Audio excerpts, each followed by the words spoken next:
Okay, I'm getting something about a landmark. A landmark. There's also a number, like someone gave you the wrong change. Also, I'm hearing that whoever you are is the one that's going to be attacked. Like, this is somebody who might be shape shifting or going through excess in different areas of their life or other people's lives, and just trying not to be yourself because you feel like it's wrong.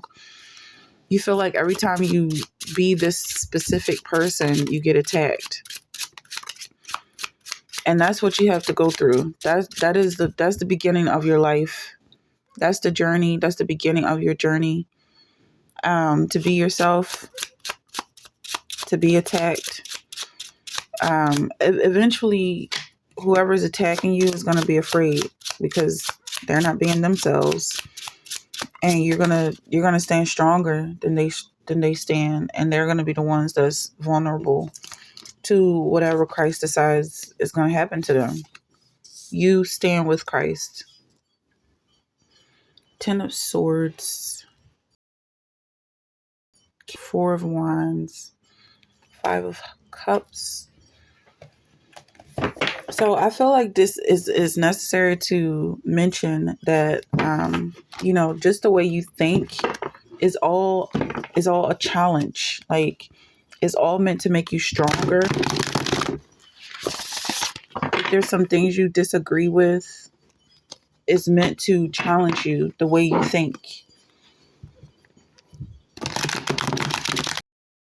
And fact is a way of thinking. So this could be about you learning to dismiss whatever people are saying. Just kind of dismiss it. And even if that includes you being a narcissist, because it's like you really can never win with somebody who wants to fight you. So it's really about changing the mission, or not really changing it, but just focusing more on what the mission is, because you're talking to a chosen one. So you already know what your purpose is in life. You're not lost. You didn't have to waste time deciding what you want to be when you grow up, because Christ chose you. So this is just about being comfortable in this position and not letting anybody throw you off.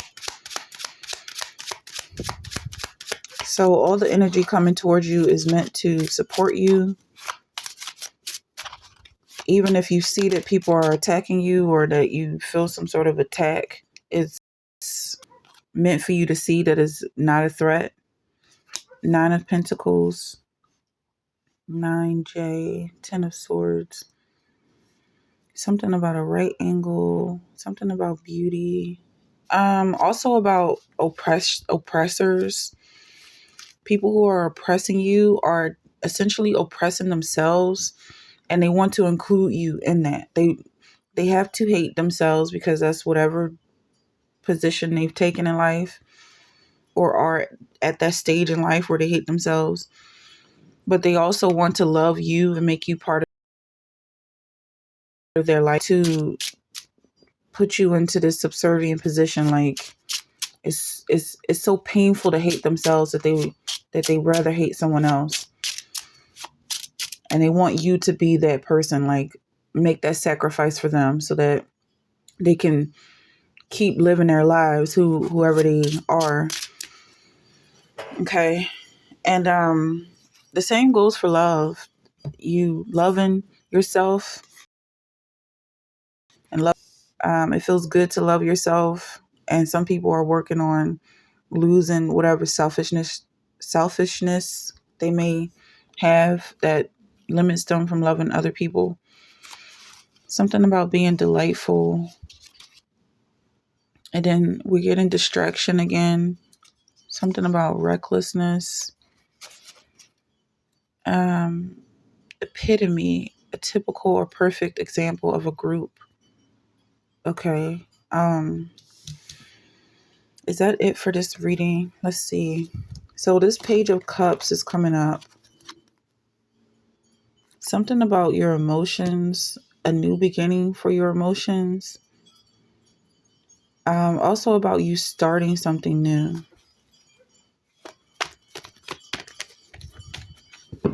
And also about you reflecting on what you're able to do and what you're able to accomplish. Maybe at some point you weren't able to recognize the sun. Like maybe you were living in some dark days and now you can appreciate a beautiful day. And and that's a big deal. I feel like that's a big deal for somebody. Maybe somebody felt like every time they felt good, something negative popped up, or like anytime they smiled, they felt some sort of shame. But the shame was because you are naturally a happy person, naturally really kind. This is who you are. And so this is the person that's being attacked. This is the one that's staying strong and that other people are going to be afraid of because they're not standing in their selves. They're not standing in their righteousness. They're attacking you for being happy. And also in tarot, this is a new beginning. So kind of recognize this acknowledgement of people distracting your happiness and trying to rain on your parade for whatever reason. Appreciate that as well because it does come with the package. And this is not something you have to run away from. This is the life, that you live. This is what you have to appreciate. That everybody doesn't feel the way you feel. I don't know who I'm talking to right now. But if this is a competitive person, you are winning. You're winning every time you smile. It's like an inside joke that nobody else gets but you. Nobody has access to your sense of humor. You can laugh by yourself. Nobody can steal your joy. Somebody tried to steal your joy. A relationship. Somebody was in a relationship. They tried to steal from you. They didn't want you to bask in your own glory, which is the glory of God, and you belonging to Christ. They wanted to take that away from you. They tried to strip you down to the bare Christ. So they're the ones that are going to be afraid at this point. And I feel like this is a person who pretended to be a king or a queen, somebody who was pretending to be royal. They pretended to sit on a throne and have these incredible thoughts and reflections and epiphanies.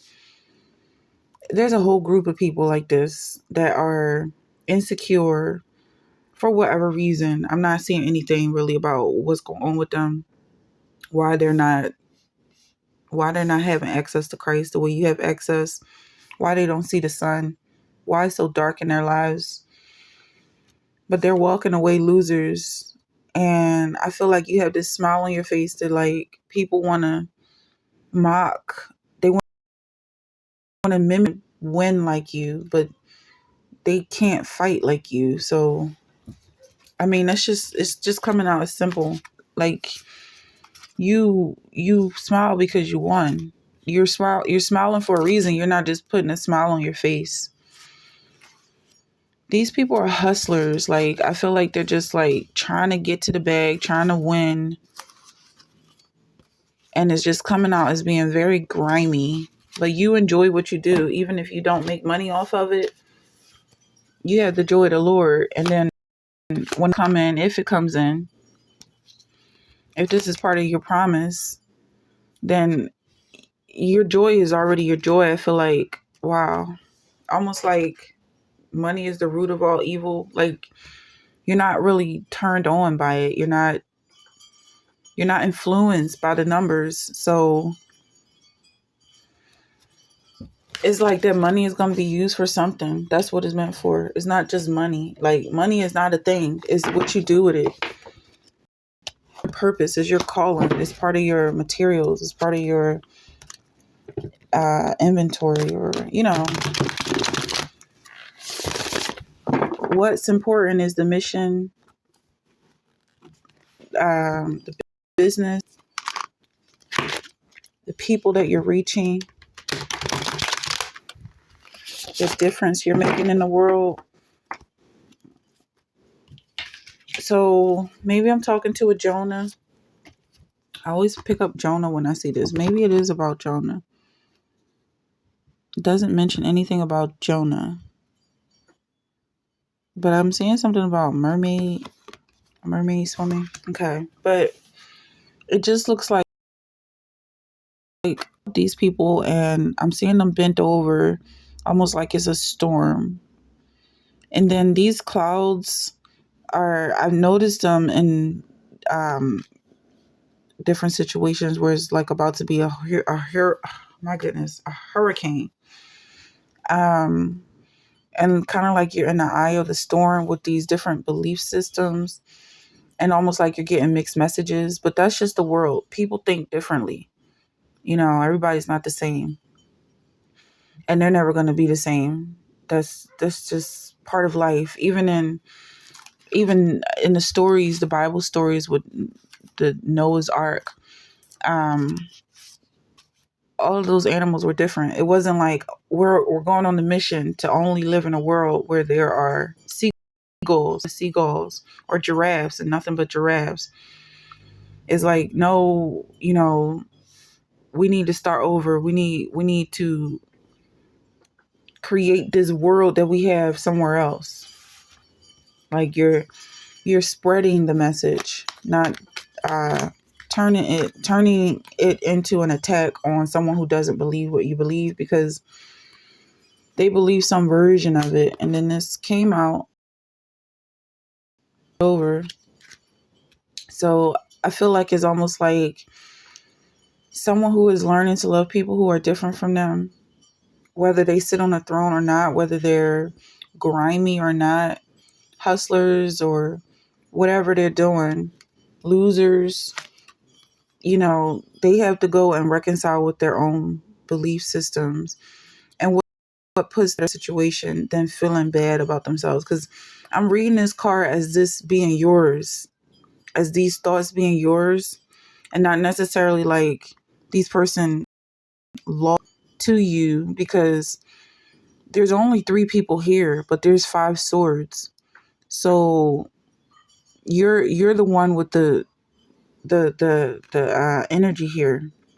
And I feel like these people came at you and tried to take what they felt like you weren't using because it was on the ground, or you weren't necessarily preoccupied with it, and then you turned them away because you're still focused.